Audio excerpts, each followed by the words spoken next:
said, I know you have a lot of stuff that has been going on in your life. You got Pink Moss. You said your mom had been going through some things that you wanted to share, being an entrepreneur in this health and beauty space. So let's just dive right in. I said, and welcome to Makeup Medicine. So thank you. Welcome. So I like to start off the conversation, first of all, with us. We'll do our like skincare regimen. Do you have your stuff? I got my alkaline water. Lord, okay. So, tell them to not record. Put not record. you want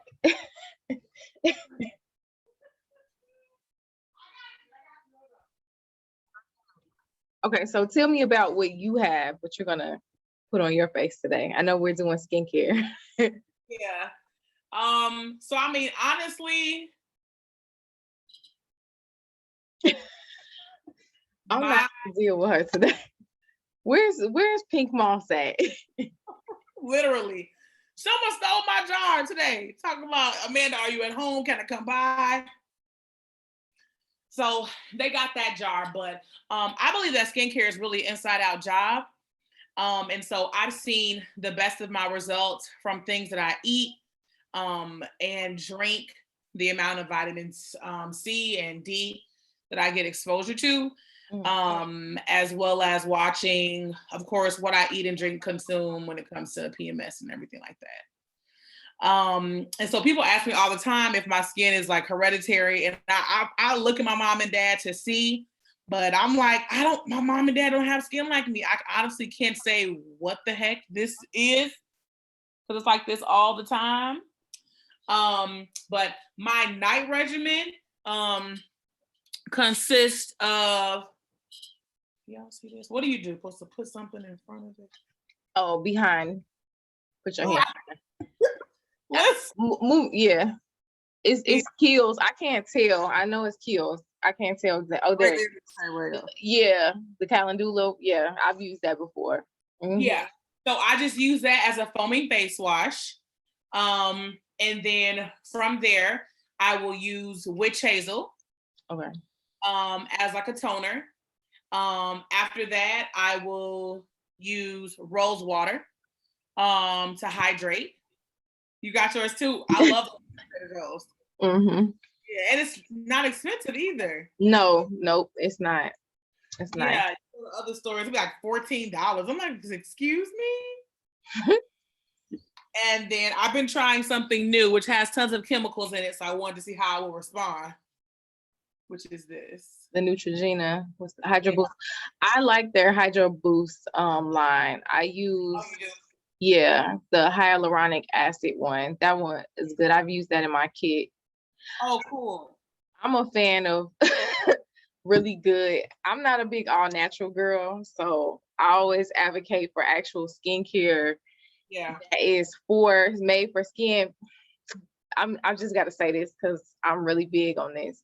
Our community thinks that we can just take certain all natural products like raw vitamin E oil or shea butter and things like that. I'm like, no, you have to have a specific amount of ingredient in it. Your skin just can't take 100% vitamin E oil all the time or 100% shea butter. So these are formulated to have certain amounts in it for the skin, for the health of the skin. So got to. Yeah. Actually formulated a chemistry lab when it comes to science of it. Right. So people will put like raw lemon on their face and rub it in. Like you don't need all that vitamin C. You only need a little bit of it, which is formulated to have that certain percentage in there. Right. So that's a misconception I see a lot, especially in our community. They're like, no, I'll just use the all natural ingredients. No, you need something that's formulated for the health of your skin, not just a raw product. So right. And I think that's unfortunate because, we have old school remedies and of course, a lot of our natural skincare products, they come from our home bases and what we made at home. But I think a lot of that came probably from, poverty lines that we grew up in, of course, when our parents didn't have it and they made it. Yeah. Off of that. True. Now we're Come on now. Well, we're in the information age. We have access, and as much as people spend money on everything else, Right. take care of your skin, people. Right. Please. First of all, we gotta tell them how we know each other. Can't tell them how we know each other. Okay, so we used to work at Olive Garden together. Yeah. You were a server too, right? Were you a server or Yeah. host? Okay, I can't remember. I was a server, yeah. We were both servers at Olive Garden. Yeah, I'm 32, so I was like, whew, I had to be like 24, 23. I'm like, what? How old was I? So I'm 2 years older than you, but I was working there for 6 years. I think from like 2020. When did I leave? Man. Like, when did I leave? I think I was like 20. Shoot, what year was that? I think I left them in like 2014. So, Okay. yo, what year is this now? That's wild. Yeah. And how did you I just had to say that because you and I are both entrepreneurs, and even at our job, we didn't talk or converse or anything a lot. I think it's so important to make sure to maintain, healthy relationships with people, whether you're, far, near or close, or y'all like each other, because it is not about whether if you like somebody or not. It's really about how we can help each other. I don't know. Like, I think we just maintain. First of all, we know a lot of the same people. Just to put that out there. Right. We definitely know a lot. Yeah, we're from the same neighborhood, similar neighborhoods, and we know a lot of the same people. And we've just kept in contact through social media and just, being out and about in the south suburbs, I guess. But I admire you, and you have such a big personality. So you're very warm and welcoming anyway. So I had no problem with approaching you and, asking you to come and be on the show, or even just supporting Pink Moss. And yeah, I'm just looking up to you and appreciate what you're doing out here. So yeah, I appreciate you thinking about me. I'm excited for you and your future. I mean, you're doing a phenomenal job on so many people that I know. Like, girl. these people like my friends. No comment. But but so many of the people, I'm like, You said they're not your friends. Okay. I don't know who they are. So I don't know who you're referring to. So we're gonna get nobody in trouble. Okay. Oh, it's a problem. Okay. Now I really want to know who it is. I'm friends with everybody, girl. I mean, if I have enemies, which I probably do have a lot because I like everybody, and I'm sure it's a lot of people that's like, oh, she get on my nerves. Oh, somebody pissed you off. Okay. I see. It's something there. I don't know who it is though. Right. I'm gonna stop the recording. Like, who? Right. Stop the recording. Look, when we get done with the show, I'll stop it, and then you can give me the real tea. I won't. I like a little tea, but I don't like too much messy tea like that. No, I wouldn't do that. So what made you get into makeup? Girl, so you gonna start interviewing me. Okay, so long story, very short. I was in a relationship and I was feeling just not attractive to him anymore. I wasn't getting that same attention that I was getting in the past. Yeah. And I think it was a combination of me losing a little bit of self-confidence, getting older, and as women, as we kind of reach that early to mid 20 age, there's some things that change with us. Yeah. And so I think I was in that time period of my life where I would go out and get attention. It was nothing. And now it's like, well, ain't nobody paying me no attention. So it must be something wrong, including my man. So I said, hey, let me get into this makeup thing and see if I can spruce myself up and, look better and grab his attention. Mm-hmm. Of course that didn't work, but I gained a lot of confidence through it, and it gave me an alter ego. So that's kind of where the Nikki Rouge was formed. It is an alter ego of myself. Even people that I've grown up with, actually somebody today that I went to high school with was like, this is so different from what I know of you. He was like, you were so quiet in school, and now you just like out here. I was like, well, my confidence has changed. So yes, you get what get what you see with me now. So yeah, that's where it came from. And I want to get that feeling to other women. So Right. that's what made me start doing makeup. Yeah. Girl, you doing it, especially that wedding you did a few weeks ago. I was all up and through that. I was on her page, his page. The destination wedding. Yes. Yeah. That was a big wedding. I tell you, I cried when I signed the contract for that one. I cried because I was like, man, this is like my dreams coming true. And when a client says, yeah, I'm flying you out and I'm flying your man out too, on us, it's like, is that me? Are you sure this is my life? So yeah, that right there really helped me to really see my potential and where I'm trying to go. Now we've been getting so many destination wedding inquiries, so it's crazy. Yeah. You got a whole team now. So how do you assemble who does who? Like, do people request? So yes, so people can request. I am the key artist, and then I have 2 lead artists and then 2 assistant artists. So the lead and myself takes the brides. And then if, for instance, if one of the assistants, if they have clients that, know them and love them, they can take that bride as well. But mainly it's those people, and then the others will assist with bridal party. Okay. Yeah. I love it. I'm trying to do this thing where collaboration is what I'm about. I think that so often, not even just in the beauty community, but just period, it's always about competition and, hey, I'm the person that gets all the shine. And we miss out on growing and furthering the vision by only, thinking about ourselves. So I'm like, let's come together, let's make a huge impact, not just as artists, but even for the clients. So now I'm like, I haven't formally announced this yet, but we are a full service bridal team, makeup, hair, massage, and skincare. So, really? Yeah. Girl, I need to get married. Let's get married. Yeah. So I'm trying to solve a problem on the bridal side, because you don't see people that look like us providing a high level luxury service and being in collaboration successfully together. Mm-hmm. So I'm trying to do something on both ends, the artist side as well as the client side, and do something that's never been done before. So yeah.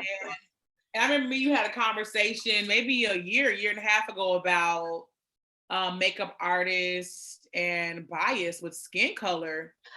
I'm glad you brought that up, because that's a problem that you have, and this show was about solving problems. So even though I don't consider you to be in a deeper complexion, but that's an issue that you've had in the past with being matched properly. So tell me your experience and why you are somewhat traumatized. I mean, because my undertone is what? Is it red, orange? It's hard for me to tell. I have to be in over here lighting. Yeah. I believe it's orange. Okay. And so what happens is, literally, I think I have only been to, I think that I have, I'm sorry, I'm not disturbed, but I've been to a few different makeup artists before, because I've been a model and an actress, a singer most of my life. So best makeup artist literally was Catrell Mendenhall. She owned a modeling agency a few years back. She was also on a show that I forgot. I'm forgetting the name of right now. She was on a show. That was her. She brought in an Asian girl from Virginia. This girl has a makeup school. Mm-hmm. The girl was a beast. Mm-hmm. To this day, I'm like, I got to get her back. So she also does brides, but she's in VA. Mm-hmm. And only one girl Chicago I go to, which is Face and Lash, which is Jasmine Meets. And so I don't do makeup, so I don't even know how this stuff works. But Jasmine always told me, she said, your neck and your face are a different shade. She also told me that it's possible that they may not be blending, so it may look like 2 different colors. what I often find is there's a dark cast when I get my makeup done by other people outside of the one I always go with now. Mm-hmm. I look kind of darker or even kind of like dead. Okay. And I want the makeup to look fresh and dewy. I have really great skin, so it's not like you have to cover. Mm-hmm. I have hyperpigmentation, but other than that, there's nothing else going on. And so I applaud you because I've watched all of your faces for the chocolates, and I'm like, yeah, she in there. She know what she doing. Yeah. Color matching is hard. I'm not gonna lie to you, it is hard, and it has taken me years to try to perfect that. Especially on women of color. And I'll say this, when you are working with women of color, you have to take into account all the different tones. Like she said, neck is darker, or sometimes, like with me, my chest is lighter than my face. And it's hard to tell in different lighting, but sometimes it's preference. Some people want to be chest color, some people want to be face color. You know, what I like to do that typically works well for all clients is I look at all the tones in the body. And the client is like, what do you look, why are you looking at my legs, or why are you looking at my arms, or why are you looking at my chest? Like, because I need to see all the tones. So I need to see your overtone, your undertone, and your base tone, and I'll bring all those three together and make it the continuity of your face to match with the body. Okay. So it's not just one, it's all three, so it matches. But that's my personal technique. So, like, for instance, your arms and your hands are typically darker because they get the most sun exposure. So I would use that color as your contour or the perimeter of the face. The lighter parts, so like the stuff that doesn't get as much sun exposure, like chest, yeah, the inner part of your arm, that color I would use as the highlight color, and then kind of like where your face is as the base tone, and bring all those in together. Yeah, you do a great job. I'm like, wow. And you're gonna get a lot of love for that. A solo. I'm like, wow, this is crazy. But it hurts my heart. It hurts my heart to hear that. Because nobody should feel like, and you said that to me, like, is something wrong with my skin?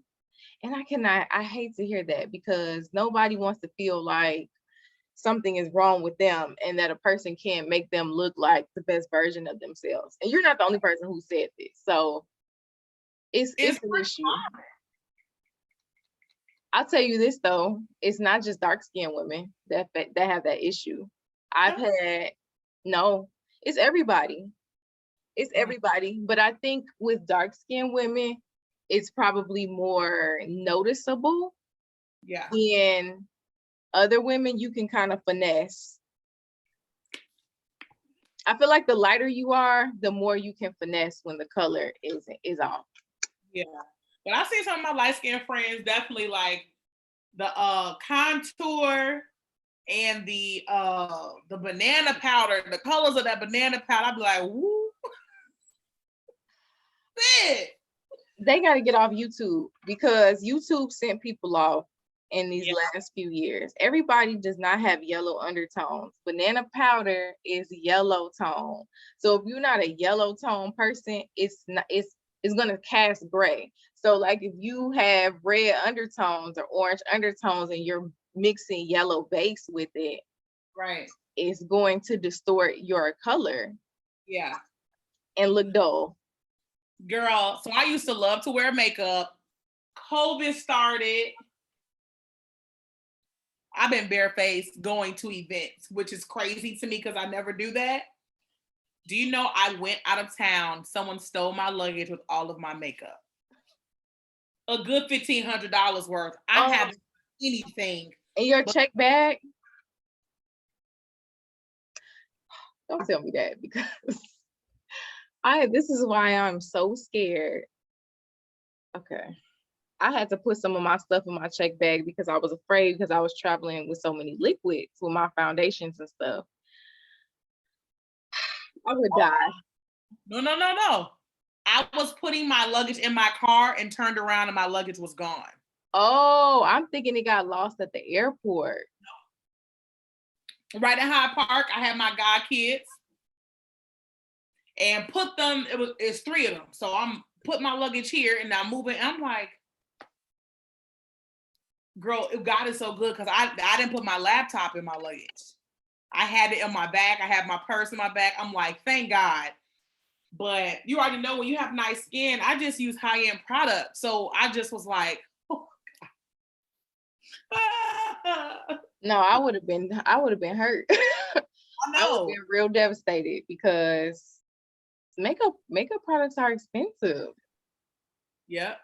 And I forgot the name of the foundation that I used. It was a good $96. 96? What you using? It's a Caucasian lady. God, I can't think of this girl's name. A Caucasian lady. I just know it, no, because literally everybody, all the black girls was like, this girl white, but I love her. Natasha Denona? I'm gonna DM you when I find it. Charlotte Tilbury. It's in a bottle that I pressed down. Ugh. I was gonna say Pat McGrath, but Pat McGrath is Yes. Pat McGrath is black. You're kidding me. What? How much is her foundation? Like 80, 70 to 86? It's like 60, 70, because that's what I used to. When I tell you that's the best foundation I have ever used in my life. Yeah, it's nice. And it's light. So it's definitely not a full coverage foundation, and it's perfect for people who do have nice skin. Okay. Yeah, if you got a lot to cover up, that wouldn't be my go-to for somebody who has a lot to cover up. But it's nice and it wears very well. And Pat McGrath is absolutely the biggest in black. Black. And then what are your favorite concealers? I like Too Faced, Born This Way concealer. That's like my real big go-to. And I'm just now getting into the Tarte Shape Tape. I've used the creamy formula because I like a lot of hydrating products for me and my clients. I just bought the regular Shape Tape, the matte formulas for my kit. So we'll see. I'll table this discussion, let you know. Oh my God, I feel like. And NARS.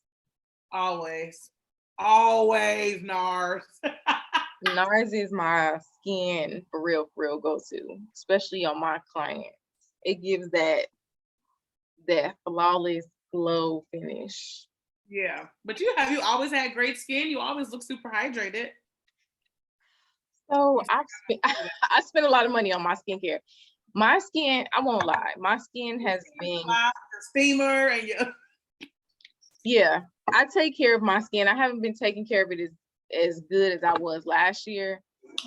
This year, because I've just been trying to catch up with myself. But I spent a lot of money on skincare. This is Drunk Elephant. Have you heard of them? Yep. Yeah, very nice brand, expensive brand, but they do the skin really good. What else? Oh, you asked me, have I always had nice skin? For the most part, pretty decent. But since I really started investing and having a skincare regimen, my skin has gotten better. It has gotten brighter. It has gotten glowy. I got rid of some of the blemishes that I would have. Mm-hmm. And yeah. So I tell people all the time, ladies, especially those that want to attract men. Men like nice glowing skin, y'all. Yeah. They Everything do. to me is like your skin. Yes. They do. They may not understand what's going on, but it's like, hey, come over here and talk to me. Right. So yeah, that nice hydrated look. So tell me, I know you've had some things going on with your mom. Do you care to share that story? No, no, I don't mind. My mom had a hernia surgery, which is a very normal, like low risk surgery. And what happened is she got an infection and was completely and totally unaware. By the time that she was at day 3 of her infection, she was septic. She had not, when I found my mom, she had not ate or drank in 3 days, and she was found on the floor a few hours away from death. Wow. So, of course, we experienced a miracle simply because when you have a sepsis infection, it's getting ready to go into your bloodstream, attack your organs, and it's usually fatal. My mom was alive for 5 days and had a sepsis infection. When we got her to the hospital, the doctor said there's no way that all her vitals are clear. She had no infection in her bloodstream. Any of her organs were affected at all. So they had to unfortunately open her up and take out the infection. And it was crazy. It was a crazy experience, from her ER to the hospital to a rehab facility. I had to advocate for my mom completely and totally when it comes to Black women in the hospital. And though she has great insurance, if someone's not around or someone doesn't show up, my mom is 68. So she's not well, she's not in her right mind. She's not even able to make decisions for herself, at the time. So it's been ludicrous because I am in school. I have a very lucrative business. I am still teaching. Okay, lucrative. Okay, let them know. So it's been rough because I feel like, you're a mother. I feel like, I have a kid, with pink moss. And then I had another kid all of a sudden because my mom needed a caretaker. It has been insane.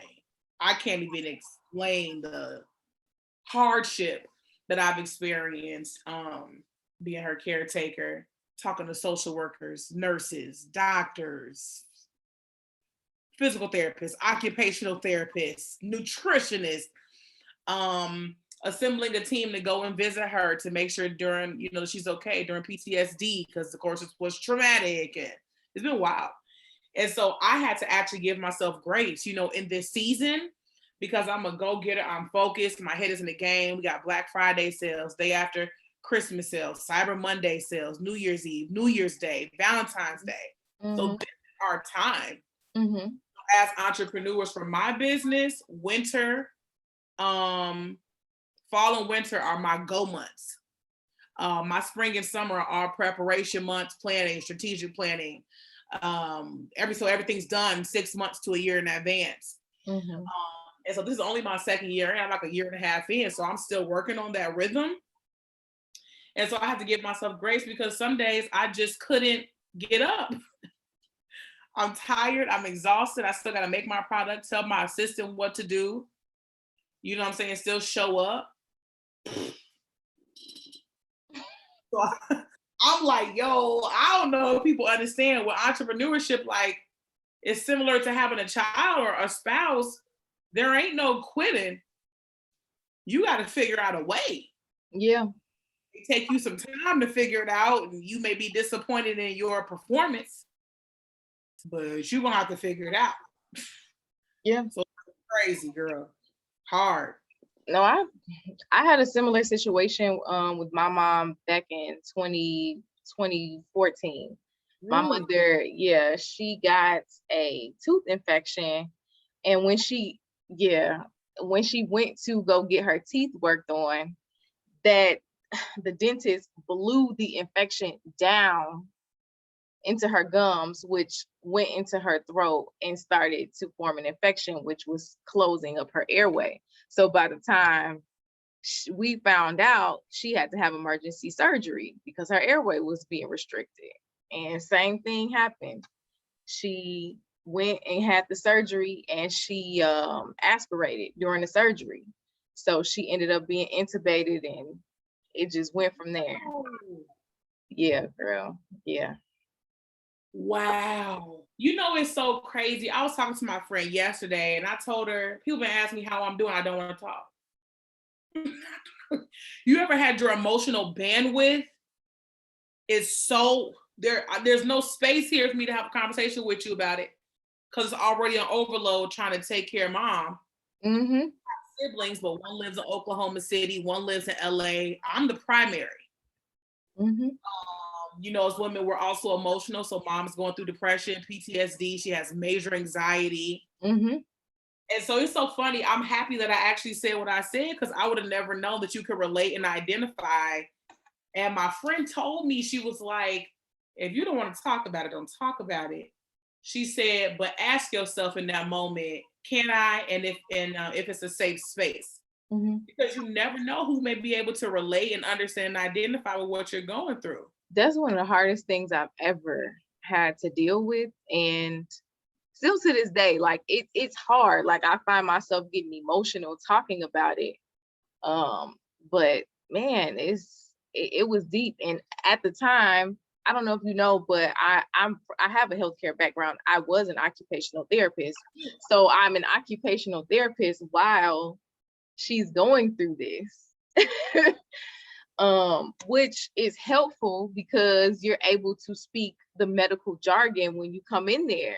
So people, they sit up straight a little bit when you're able to talk to them in that language because they know that you know what's going on. So that put the pressure on me to do a lot of the communicating with the staff and making sure that I'm going into the hospital every day.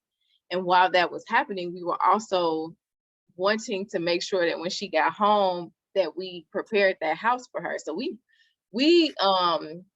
renovated my parents' home while she was in the hospital. And it was also a distraction from all the emotions that were going on. I was living in Hyde Park at the time, girl. Mm-hmm. I'm driving and working driving up north every single day, back to the south suburbs, back and forth, back and forth, back and forth every single day. And I'm like, when she got out the hospital, I damn near broke down because it's like, it was like a sigh.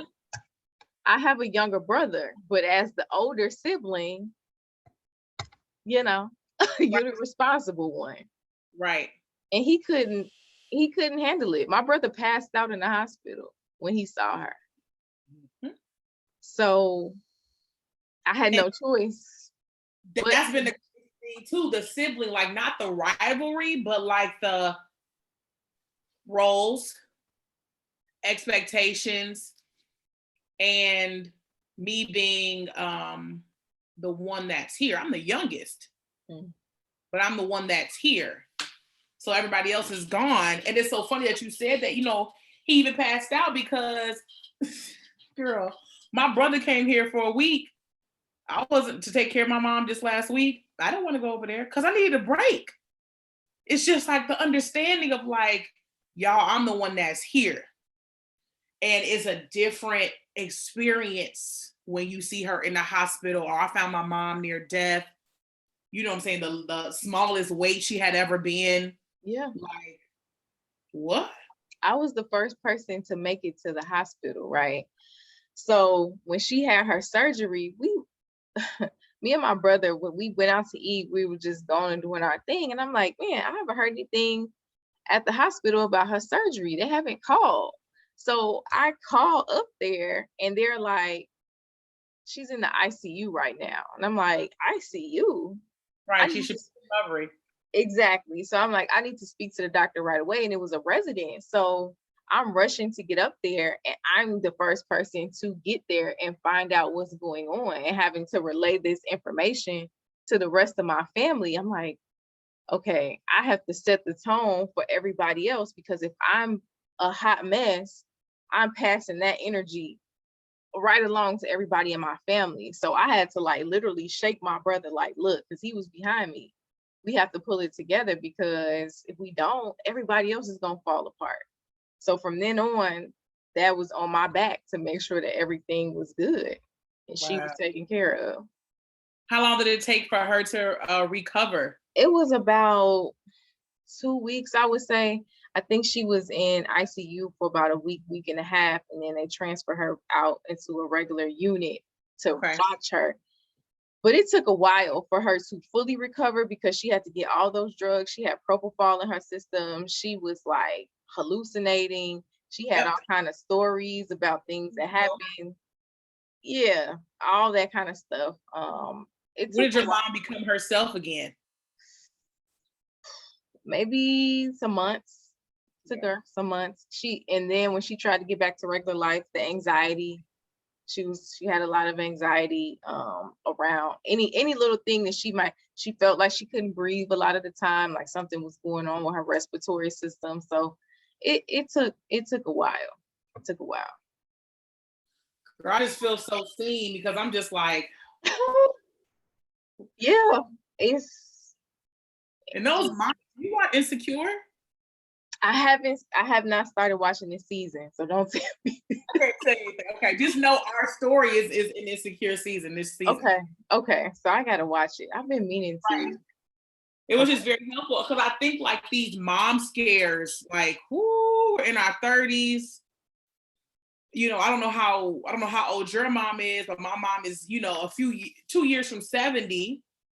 She's 62. 62. Mhm, Okay, my mom is 67, mhm. but active. She go walk every day, go do a spa, go to the yoga, go to the mall every day. She has Mine Starbucks too. playing Yeah. chess. So she got a life. So she went from 100 to 0 in the blink of an eye. And so, I mean, I think this was just scary because I'm like, whoa, she needs to be monitored. Like, you didn't know a temperature was an infection, mom? Jesus. You know they stubborn. You know they stubborn. You know Yeah, it. about she said she was hot and cold. It just wasn't registering. And we talk about this in therapy a lot, which is this Black strong women syndrome. Black women will endure pain. My mother did the same thing. She like, yeah, I don't feel so good. I'm gonna go get my hair done. I'm like, you gonna go get your hair done? Yeah, I think that'll make me feel a little bit better. Like she kept saying, Leah, my throat hurt. I feel like I'm coming down with something.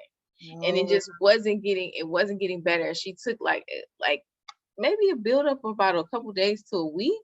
Mhm. And then they're like, your airway is restricted.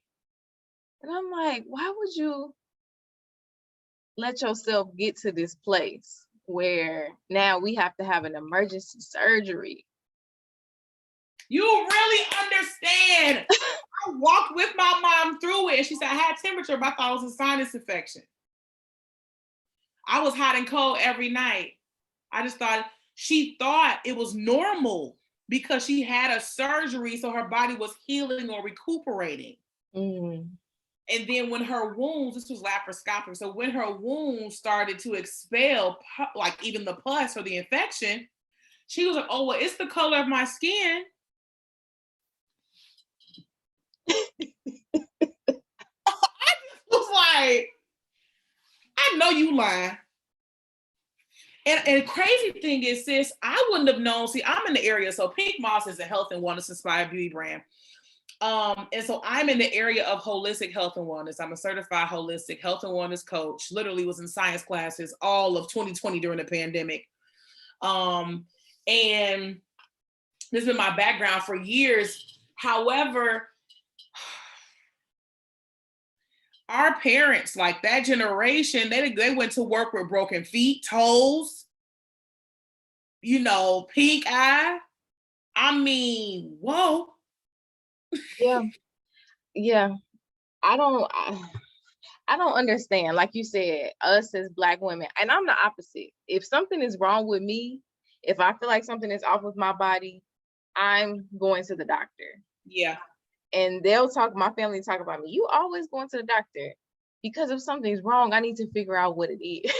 Mm-hmm. I don't want to wait until it gets so bad that I don't have options. Yep. That's when it becomes a problem. So yeah, and we haven't really discussed it all the way through. But I asked the doctor, like, hey, did you tell her these are the things that if it happens, you need to come back to the hospital? But because she had a relationship with the doctor, she's known him. She had a hernia surgery prior. She thought she knew what she knew. And going back, I'm like, man, I needed to have known that, oh, a temperature means go back to the hospital. Or when she started hallucinating, she started mumbling.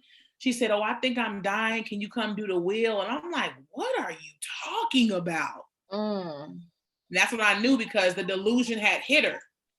Those chemicals were toxic and taking over her brain. So she didn't really know what had happened fully mentally until about a week ago. Until she was like 3 weeks out of, 1 week out the hospital, 2 weeks out of rehab. And so because she has an upside down T in her stomach, you know, when they cut your abs, you lose your balance and your strength. So it's been a process, but I mean, that is really why I think it was very important for me to just kind of experience how unaware and uninformed the generation before us, you know, really are, especially our people.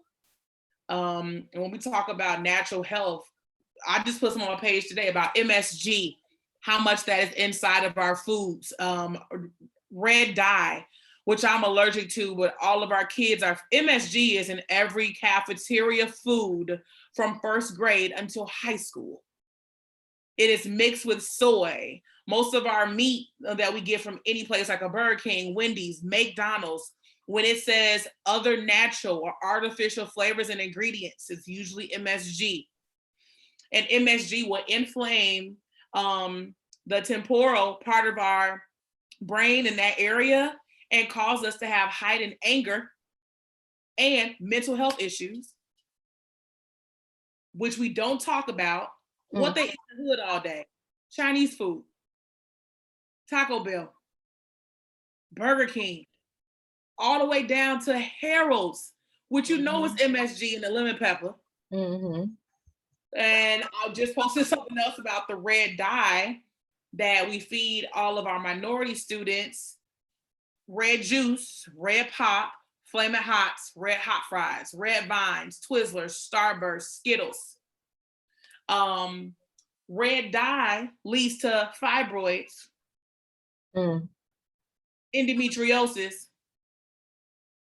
I'm just like, and so when I was looking at my mom, you know, I kind of got hurt, because I was like, man, you know, millennials don't honor like we should. I think that we're so full of this information that it's like, we know what we know, but we also know what we know because we saw our parents struggle, and there were things we had to figure out.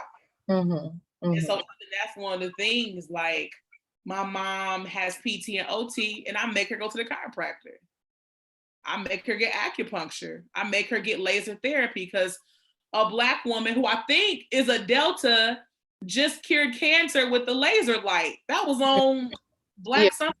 I saw it on the blog. And so it's just like, man, I'm just trying to expose our community to better healthcare. And it's out there, but it really just starts with awareness. It starts with food, number one, processed food, and then mental health awareness. Like, this will begin in the hood. Don't get me started on mental health, because, girl, there's a huge, when I tell you, this is what we need to talk about, how mental health and beauty are connected, because I've had so many conversations with people in my chair and things that I hear, and I'm just like, man, you know, I think a lot of people try to solve their physical issues or way they feel about themselves through the makeup. I tried to do the same thing, and now I'm like, okay, I've tried to do the work, and a lot of people just need therapy. They need to sit on somebody's couch and talk it out and work through it, instead of always trying to change something about their outer appearance. This whole phenomenon with the BBLs and all of this stuff, like, man, what is your daughter gonna see when she gets older? All the Black girls are gonna look alike. I cannot when I tell you, I cannot stand that. Bring back individuality, please.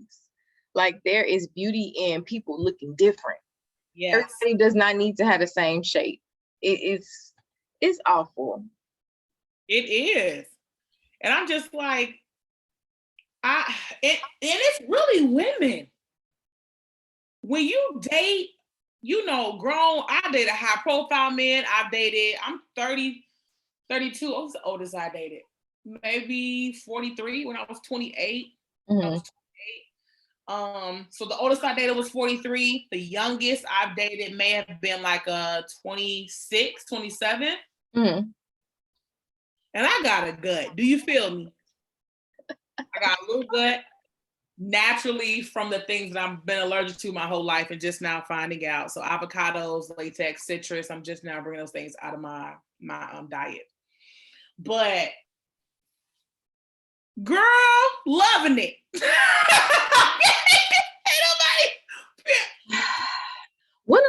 So I'm gonna have a show. I'm gonna have my trainer, actually. He's gonna come on and talk to me. Yeah, we're gonna talk about BBLs and talk about women. Men don't really like it. And I think that I've had conversations with women and they don't understand the difference between sexual attention and good attention. I want to be with you.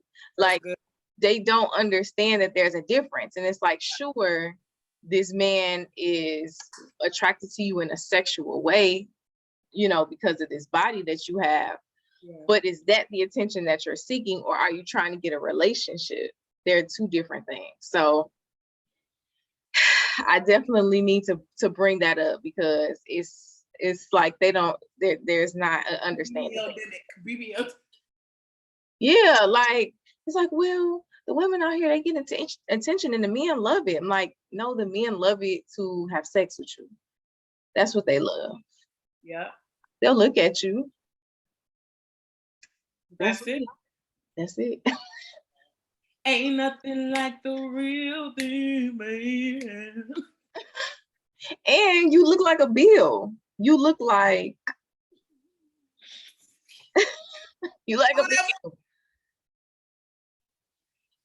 I'm trying to figure out where the conflict is, because I don't know where it's at. Because people are really saving $5,000 to get this done, and I'm like, the only time I ever thought about having a cosmetic surgery was if I decide to have kids. A lot of my friends have said, like, if you have like 2 and 3 kids, get a tuck. Like, when you done, get a tuck. Mm-hmm. Really?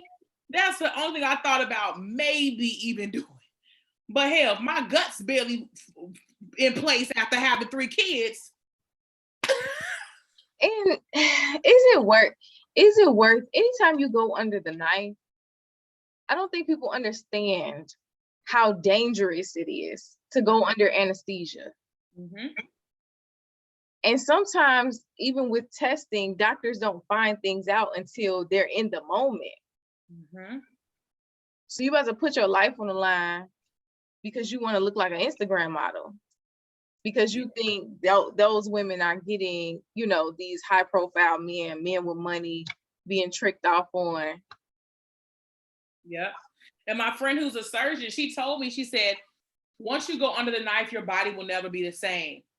She said women that have had children will tell you, like, mentally, sometimes they never return to themselves. It's like a little piece of them missing. Because she was like, you lose cells, you lose tissues, and you have trauma. I believe that, because I've seen it. I had a C-section, but I wasn't completely gone. But I'm not who I was prior to being pregnant. No. My body ain't never going to be the same. My mind ain't never going to be the same. It's just, it is what it is. It is what it is. If I got this good after working out, doing all these workout stuff, if I still got a little bit of good, I just got a good. Like, oh well. Girl, you got them hips, honey. I be seeing you. I say you better. Listen. Listen, that ain't nothing. I told my photographer, I said, look, this edit, why you got me out here looking like I got a BBL? You look good. Keep that edit. I said, take a little off the stomach. He was like, but I really did do too much. I was like, well, it appears that way. I don't know what you did, but I look like I got a BBL. I had people hitting me up today like, what workout plan you doing, girl? I'm like, listen, no, don't start.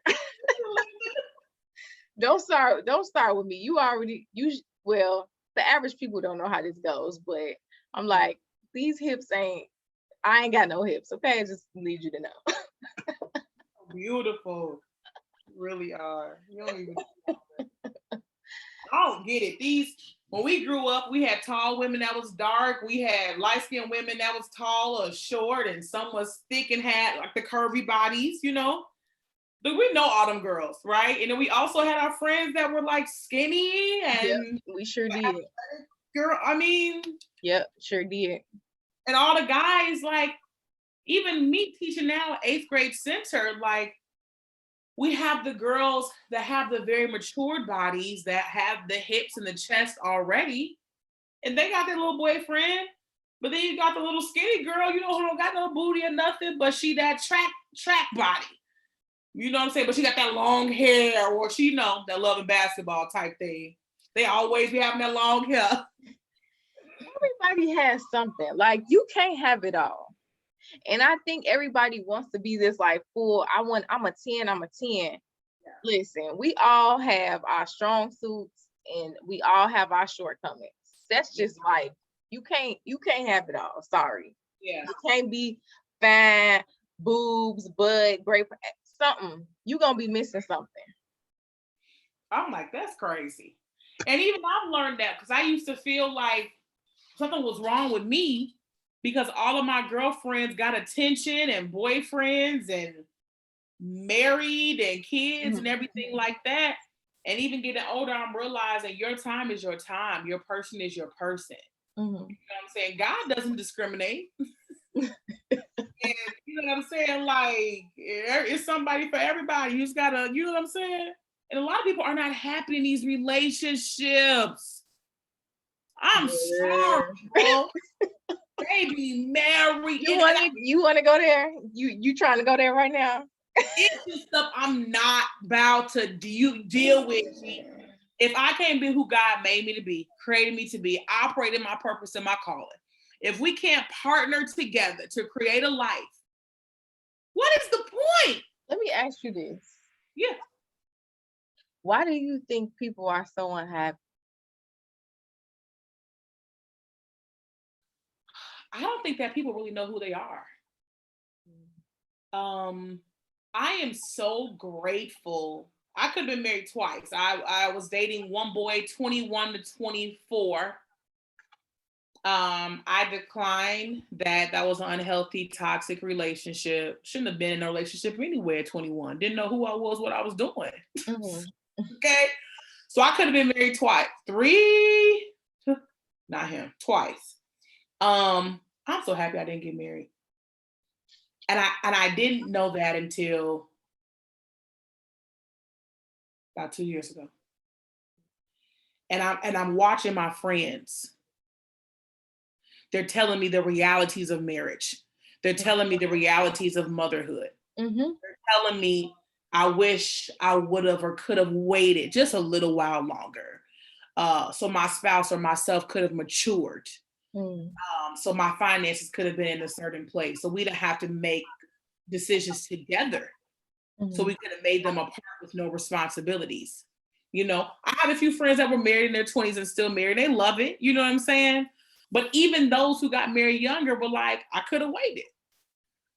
And so I think people are unhappy with any relationship because they're unhappy with themselves. There's no other way. When you have proper self-love for yourself, you're not going to be in relationship with anyone that opposite that for you. But a woman like myself, 32, you find some desperate spaces. Like when I dated the high profile guy, lawyer, real estate lawyer. I know you don't already hit a meal. You single, got your own condo, you got no kids, you fine. But you still playing. After that date, he said, he had an amazing time. I had an amazing time with you, but I'm casually dating. You 39. Why are you casually dating? I wouldn't be at his stature, I was in my head, just to be honest, you're not gonna let a woman like me and even pass me by. I'm gonna be honest with you. I'm gonna be your best asset. So for me, I just was like, what? And that was probably the one that hurt me because I'm like, Lord, he in my lane. You know what I'm saying? He's a Christian, he's successful, he's focused, he's fine. He wasn't ready. Mm-hmm. But I know a woman that would have said, but I had to tell him, I said, well, I'm seriously dating with the intention of marriage. Ain't nothing casual about dating at 33, 4, and 5. Oh, man. Okay. But it hurt me. It hurt me. But I knew that if I didn't do what my standards were, I would have ended up hurting myself. Yeah, you would have ended up just being upset later. Yeah. So, and I'll say this, at least he was honest with you in the beginning to say, hey, that's not what I'm looking for, but I get it. As women, you know, we like, what? Right. And maybe he'll never get married. I know. And I could have been waiting, or yeah, I'm a casually date. And I think that's the thing. Like, so many of my sisters and friends have just like compromised to combat loneliness and the feelings of loneliness, like feeling weird. I'm the third wheel all the time. I'll be having a good time. Oh, okay. I have opposing opinions to that. So I think there's sometimes that you do have to compromise. Mm-hmm. But there's a fine line with that. I think sometimes as women, we have these expectations that these things that we feel like need to be met, and we're not always very realistic about where we are, what's going on, and what's the best for us. We only see what I call stats in a guy and not necessarily like the character or how that person can be just an asset in our lives and make us better women. It's all about the show, the money, the cars, the job, the this and the that. And no character. Yeah. And when you choose a husband, you choose a father. Hello, somebody, because that's the most important decision. And I don't know why our community thinks that being married is a tougher decision than having a baby. Wow. Yeah. People take marriage more seriously, but you can get out of a marriage. You can't get rid of a baby mama or a baby daddy. That is the biggest decision you'll ever make in your life. That's why you're saying it don't make sense that you'll have children, you'll have sex with whoever. The risk of having a kid is not a big deal to you, but you telling me you won't risk and go marry somebody. Yeah. It's baffling to me. I'm like, I've even had conversations with friends of mine about that, and they like, well, how do you feel that way? Because I have a child and I'm not married. And I said, I didn't do it the right way. And I can honestly say that. But they're like, but you guys, you know, y'all live together, y'all have homes together, y'all, you know, in a great 2-parent household. So why do you feel the way? I said, because that's not the example that I would want for my daughter. And I can remove myself and my isolated situation from the whole. Majority of people that have children that are not married are not in situations like mine. So I remove myself from that. It would be better if we were married, period. And that's just how I feel about it. Yeah. So, that's humbling. And I have no judgment for you there, because I mean, that's vulnerable. You know what I'm saying? That's transparent. And I respect that. I mean, like, I came from dysfunctional, traumatic, divorced parents. And literally for me, it's like, I'm in therapy and been working very hard to become aware and to end patterns that I have with what I attract and how I process and think and what I do. And it's been very helpful in day-to-day processes. And so I salute you, you know what I'm saying? Because I've really just recently been like, okay, these are the realities of marriage. Do I or do I not want to be married? When do I want to be married? And do I want to have children? Understanding. And I mean, it's great to see you have a career, you still have a child, and you're in a relationship. But I didn't think that was even possible. Listen here. Listen, juggling all of this stuff is hard. And being an entrepreneur has a huge impact on me being a mother and being a partner in my relationship. Okay. Because it's not like going to your 9 to 5 where you clock out at 5 o'clock and you leave your job at home. Yeah. I'm intertwining all of those things, all those parts of my life together. And I'm still in the place where I'm figuring out how to map out everything and balance it all out. Some days, some days it's like the business has to take precedence because I got deadlines and things I have to do. Some days is mommy, some days is partner. It's like a juggle all the time. So it's very stressful. But I will say this, I could not do this and I would not be in this position if it wasn't for the man that I'm with, because he put me in the position to be able to do this. So, and I love it. Mm-hmm. Yeah, that's good. Listen, and that's the right man. See, there's a difference. If my man doesn't stabilize or free me to be a better Amanda, why you don't want him? What's the point? Yeah. But when we got together, my brain couldn't even see nor think that. I wasn't mature enough. I've never seen that before. So a lot of stuff that we're experiencing now, especially in these last like couple years, it's like I didn't even know a lot of these things existed. I didn't know men did this. Like I was expecting to be, 50-50 partners or working a 9 to 5 job for the rest of our relationship. I never, saw myself being in a position to do this. So yeah, sometimes it's surreal, but yeah. Do you want to get married? Is that something that you want? Yes. I think it's coming soon. There's been conversations.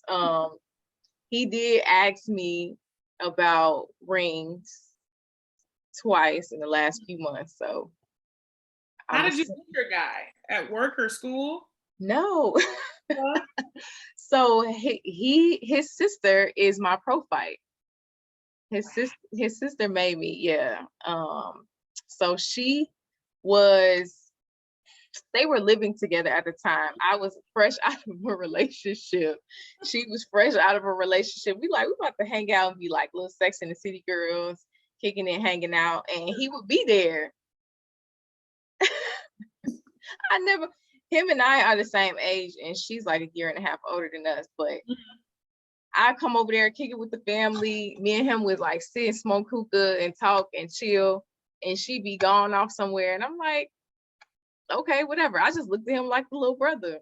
Right. But one day he asked me out, and I'm like, are you drunk? I'm like, you drunk? I'm thinking, I swear to God, I was like, he's drunk right now because he's never made me feel like he was attracted to me in that kind of way. So it caught me off guard. But when he hopped in the DMs and was like, yeah, I'm serious, I want to take you out.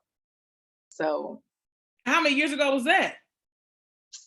This was 2015. Yeah, 2015. The end of 2015.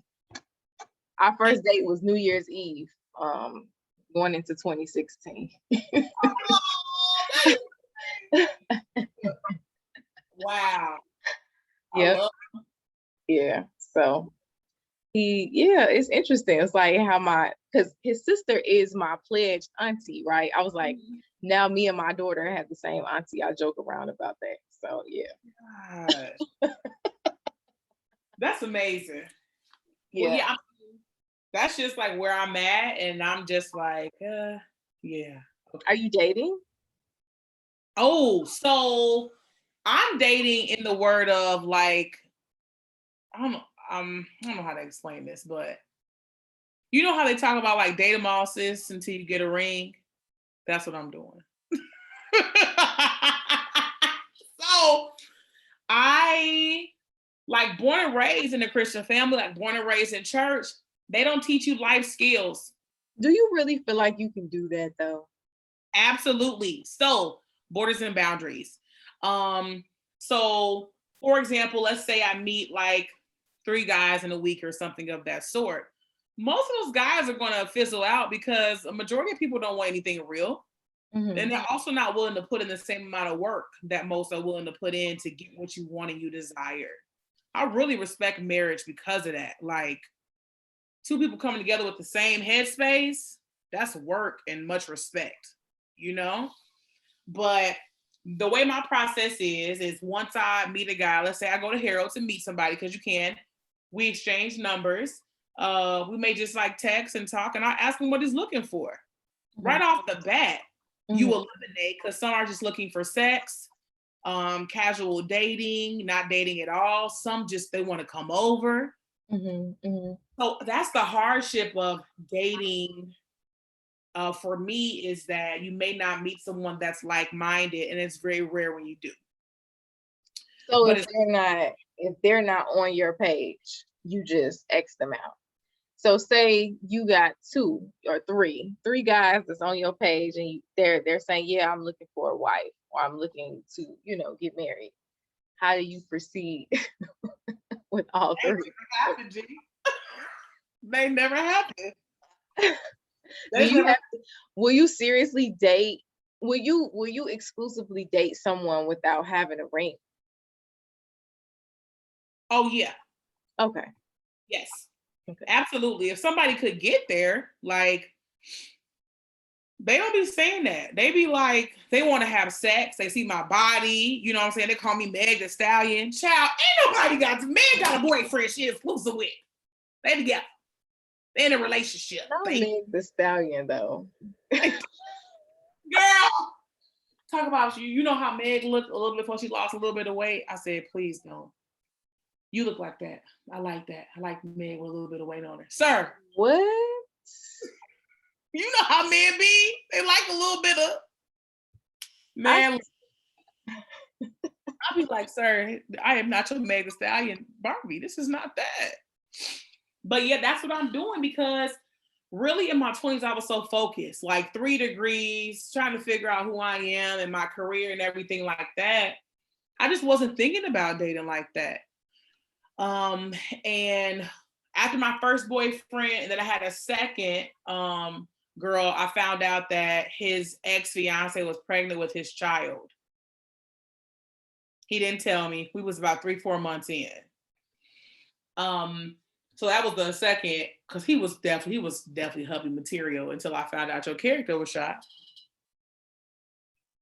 yeah, that's not. Wild. And so what I started to do was, I realized that I had dating anxiety because I was dating men that I was comfortable with or friends with, Mm. instead of meeting eligible bachelors and allowing myself to explore, allowing myself to say no or yes, and allowing myself to have fun. And it's been such a good season for me, because it's allowing me to grow, allowing my yes to be yes and my no's to be no's, allowing me to say I do and don't like, I do and don't want, I will and won't allow, Mhm. allowing me to grow in self-respect, self-love, boundaries, and self-worth and confidence as well. Because like I Mhm. said, yeah, I attracted a high profile. I attracted a baller from Atlanta, but I also attracted a guy next door that's really nice. And so it's been hard, but it's really been an opportunity for me to grow, so I don't settle. Because you be trying to, well, maybe. No, no. If he a Muslim and you want a Christian, why do you feel like you got to settle? Now, he ain't got to be no church go, because I don't go to church every Sunday. Mhm. But I do want to raise my children with some type of morals, you know what I'm saying, that we both believe in and stuff like that. So it's been wild, and they've been fine. Do they Woo. have to check off everything on your list To go out on a date with them, no. to marry? To marry, I don't really have my base list is really a character thing. It's really, Okay. being trustworthy and honest, hardworking, having work ethic, being responsible, affectionate and caring and loving. And so that's really my thing, because I can make my own money. I know what my business is going to do. I know this is one of my $1 million businesses. I'm not concerned or worried about. I know you put in work, hard work for your vision is going to come to pass. Be patient. So I'm not worried about that at all. But no, they got to go off everything. The one thing I think is the height. Right, because you're tall. So is that something you can't compromise on? Sis. Buenas noches.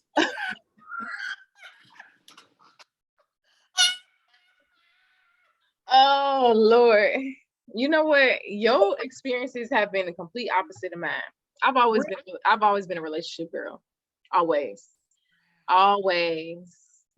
Even going from, I had an 8-year relationship prior to my boyfriend now. Yeah. With a guy that was like almost 10 years older than me. Yeah. Really? Why did that end?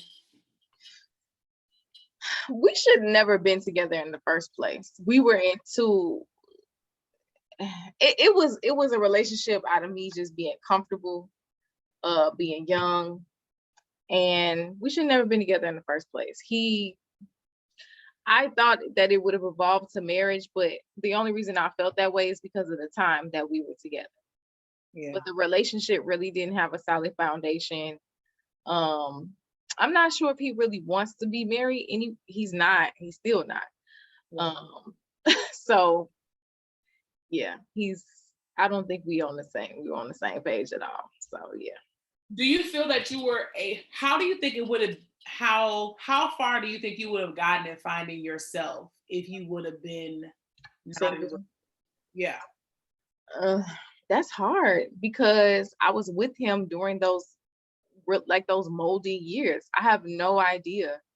I may have ended up being a completely different person, honestly, because my experiences would have been so different. That's true. Yeah, I'm so like space. So I don't know like how would I find the time and the balance to explore? You know what I'm saying? What has made me like figure myself out? And I started going to therapy when I got with my boyfriend now. Yeah. Because I saw myself self-sabotaging our relationship in the beginning, and I was like, this is not him, and you keep trying to throw the stuff from your own relationship onto him. You have a problem. Like, you really need to, resolve this stuff. So that's when I started to do some self-work, and it took me years. Like, it took me years to kind of unlearn a lot of that stuff. And then once I unlearned relationship stuff, I was able to learn myself. So I learned myself while I was with him. So yeah. And still, like, I feel like I'm still on a journey, but my level of self-awareness over this last year, I feel like has been heightened so much. And my level of discernment for other people too. I'm like, yeah, I don't have time for none of that BS y'all be talking. Friends included, family included. Hello. Buenas noches. Yeah, and my family, they like, oh, you need to stop with all of that clinical stuff. I'm like, look, you think it's clinical because I just tell y'all the truth. Right. But yeah, so therapy, like 4 or 5 years of therapy. Right. Yeah, man. And it's crazy because when you come into awareness, it's like mind blowing. You meet the middle of a conversation. You'll be on the date. You'll be at work. Like, you just walked into a space and you realize, oh, I'm not supposed to be here. I gotta go. And I've been like in mid conversation or mid anxiety attack, like, oh, what triggered me? Oh, okay. Let's do some breathing. I'm deep breathing and I'm walking through it and I'm journaling about it when I get home. I'll say this, as me doing that self-work and my level of discernment has heightened, that has helped me in my business a lot.